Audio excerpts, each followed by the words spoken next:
Fun fact, it's not Father's Day at all this month in Australia. Do they like to be called that? We don't know. We apologise. We love you all, and so we're here to celebrate your Father's Day. It was November 2012. I was studying for an exam. I was sitting in a public library and I saw my phone ringing from my mum. Something inside me said pick up the phone, and she responded by saying, "Welcome to another episode of Good Grief. Today we're going to be answering the question, what happens the day after Father's Day?" I'm joined by my beautiful wife, Kaylee. How are you? I'm good today, thank you. And to all our listeners and watchers, we hope you are well today too, but if you're not, that's okay. Totally okay. Fun fact, it's not Father's Day at all this month in Australia. Not at all. So if you're an Aussie listening, you're probably like, why are we talking about Father's Day? That's in September. But for our American friends, our Canadians, our UK friends. Our Brits, You're going to say British. I was going to say Poms, but I don't know if that's, I don't know. Do they like to be called that? We don't know. We apologise if you don't like that. It's an Aussie thing. It's preference. I've got British mates called Poms. British. No, we love you. We love you all, and so we're here to celebrate your Father's Day. And talk about, maybe ways that you can remember your father as well. But also like what happens after. So we're going to be answering that question today. What happens? Stay tuned. We're going to answer that. Yeah. But we've got a lot of listeners and people inside of our community that have lost dads, but not just dads. It's not just about losing your dad. You may have lost your husband and you've got kids now and they don't have a dad around. Maybe it was your granddad. Maybe you've lost children and, your husband or spouse is doing it tough because it's his day today to celebrate and love. And yeah, that fatherhood that's now gone or whatever. There are so many changed. scenarios. Yeah, so many. So however you spent your Father's Day, because this is the day after, we hope that you made it through okay. No doubt there would have been some tears. There would have been some heartbreak, some pain, but I hope there was also joy and laughter. And big emotions. And some, big emotions. Yeah. Yeah. We don't have a daughter yet that has big emotions. So we're yet to get to that stage, but it's a real thing. Well, you could say she does for her size. Sure. Her emotions are growing. Yeah. So where should we start today? Well, I mean, I'd love for those who don't know your story just to get a recap of your dad, who he was, how you lost him, and where you're at now. Yeah. Okay. So it was November 2012. I was studying for an exam for university, and I was with my good buddy Toby. We're sitting in a public library, headphones in, we were just in the zone studying, and I saw my phone ringing from my mum, and I was in the zone. I wouldn't usually pick up a call from anyone, let alone mum. Like, yeah, mum, not now. It's just a regular Friday it was, and for something inside me said pick up the phone, and so I picked up the phone. Hey, mum, and she responded by saying, "Ryan, you need to get home immediately. Dad may have been in an accident." And my dad was a pilot. He had his private pilot's license, and unbeknownst to me and my younger brother, he'd bought a plane and shipped it over to Australia and had that put together and had been flying it. This wasn't the first flight. He'd been flying it to get used to the plane before surprising us with it. Oh, wow. To take us, on. I don't think I knew that it was a surprise. There you go. Right. I learn bits every time I hear the story. And I think that's part of grief as well, right? We'll talk about learning more about our loved ones as well. Yeah. So I dropped everything. I said to my buddy Toby, I said, dude, I got to go. I left all my textbooks there. He picked all of that up. I ran to the car. I raced home, which was a few kilometers away, well and truly over the speed limit. Got home to mum alone in a complete mess. Tried to get an answer of like what was happening, and I just picked up the phone and called the police to try and track down where Dad was, what was happening, if it was him, like what it was just so confusing. And so I left Mum. I went to my room. I was alone. My brother wasn't there. He was working on his car. My dad We were involved with cars, and he was a mechanic by trade, and helped people find their dream cars. And so he was at Dad's workshop working on his car. So Mum had called him, so he was on his way home. I was on the phone to police. They said that they were heading to the site. They confirmed there had been an accident. They couldn't confirm what type of plane, what the registration was, how many people, anything like that. So it was so ambiguous. Is that the right word? Or yeah, I feel like it is. Yeah, we had ambiguity. Like, yes, it was just a very confusing time, and I don't know how long the time stretched. It's such a blur. I wish I had taken a note on my watch. Yeah, grief time is a whole another thing. I came back out to Mum to console her. At that point, my brother got home, and I grabbed him, and we were in our living room. Two of my parents' good friends came over, and sometime there, I was just sort of sharing with Mum and my bro, like, let's not worry right now. Dad always taught us that. No need to worry about anything until you find out the answer, no matter how big or small it was. I got a call back from the police officer.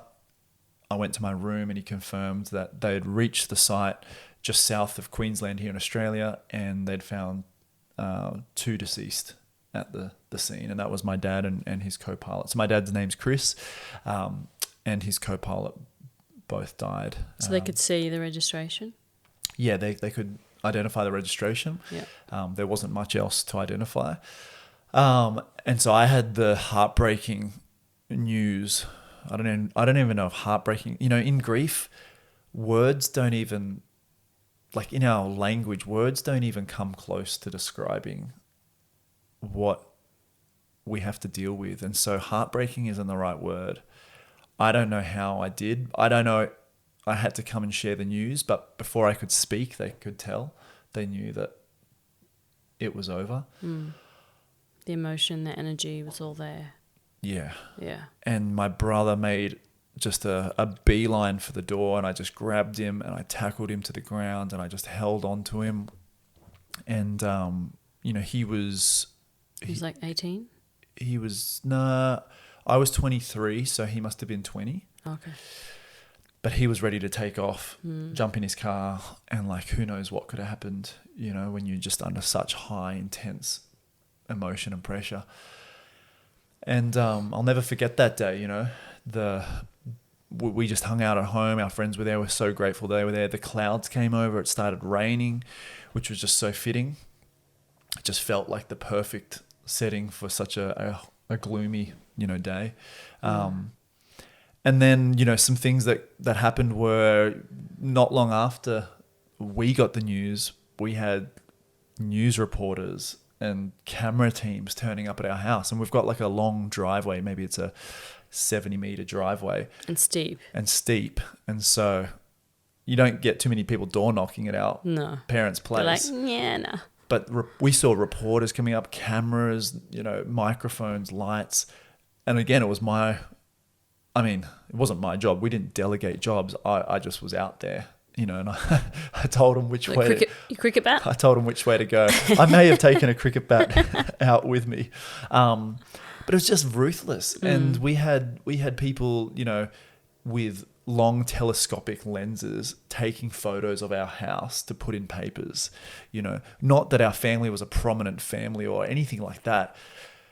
Just absolutely disgusting how the media treats people to get a story. Yeah. So that was 2012, 11 years ago. Journalists definitely don't do any grief training. Definitely not. Maybe we can tap into helping journalists. I don't know. And if you're a journalist, we love you. We've got journalist friends, thankfully very empathetic journalist friends. But that was our day in November 2012. And so it's been 11 years now. 11 and a half. Yeah. But who's counting? Yeah. Grief time. So Father's Day, how has Father's Days been for you since? Yeah, so Father's Day had just passed. It was September. Dad died November. So then it's a whole year. And I guess you go through firsts. Would have been days We had after Christmas. Father's Day. Yeah, we had Christmas that was next. Yeah. And Dad's birthday was in September as well. So if it wasn't Father's Day and a birthday, it was Christmas, New Year, then it's Easter and my birthday and all of those things that come. And so, you know, it's a big year of firsts. Christmas was just horrible, you know, despite us wanting to celebrate, you know, the birth of Christ, still just a horrible day. You know, we were so mixed. You have all of these thoughts of like, what should I do? What can I do? What do I want to do? What do I not want to do? And it's just all compounding, and it leaves you in such a state of like paralyzed, you know, you're paralyzed. We made it through. There were some parts that were okay and some parts that were rotten. We thankfully had friends that made us laugh along the way, which we needed. Which is why 2 episodes ago we told jokes on the podcast, because we need to laugh. But yeah, the first year was tough. Second year's tough. Third year's tough. I don't know. I'm doing better now. Yeah. And so how do you say you celebrate or go about Father's Day these days? This year will be different. Yeah. Because I'm a dad with a girl That's dad. Father's Day. How do I celebrate it these days? I like to remember Dad and do something, eat something, watch something, listen to something.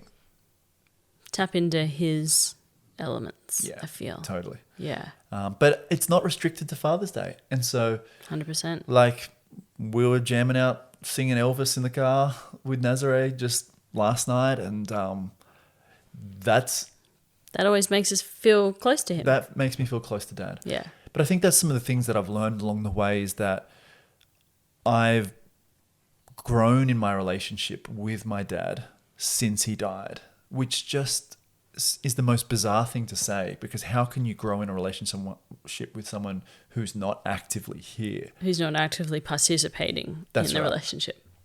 But I've learned more things. I've been more curious about my dad's life now than I was before, because we take people for granted. It's the same with you. You know, I could ask you, I'm with you all the time. I could ask you so many questions about your childhood, your parents, your friends, like your first experiences. But we take those things for granted. And so I've been more curious about Dad since he died, and that has grown our relationship, you know, and in so many more ways. And it's made my love go deeper for my dad since he died. You know, I loved him before, but I love him way more now than I did before. Way more. And I'm so proud to tell people about my dad. Oh, yeah. And to share stories and to share memories. Yeah. And I bet you listening, I bet you are too.